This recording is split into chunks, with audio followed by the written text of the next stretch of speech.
اللہ اس لیے اپنے وجود کے اعتبار سے ظاہر ہے کیونکہ اس کے وجود پر کثرت کے ساتھ دلائل موجود ہیں. یعنی دنیا میں اس کائنات میں اللہ کے وجود پر جتنے دلائل ہیں نا، بولیے، وہ کسی چیز کے اوپر نہیں. آپ کسی چیز کے وجود پہ کتنی دلیلیں لے آئیں گے؟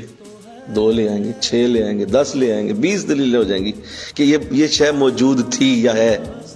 کتنی دلیل لائیں گے آپ؟ لیکن اللہ کی وجود کی ان گنت دلیلیں کہ وہ وجود، وہ ہے، موجود ہے. وہ اللہ کے ظاہر ہونے کا معنی یہ ہے کہ وہ تمام اشیاء پر محیط ہے. یعنی وہ اتنا ظاہر ہے کہ ہر چیز اس سے نیچے ہی ہے. ایک چیز ظاہر ہو جائے جب تو وہ پھیلتی ہے نا، اتنا وہ پھیلا ہوا ہے کہ دنیا کی ہر کائنات کی چیز اس سے نیچے ہے. وہ محیط ہے ہر چیز کے اوپر. اگر اللہ ہی ظاہر نہیں نا تو بولیے وہ بھی ظاہر نہیں ہو سکتی.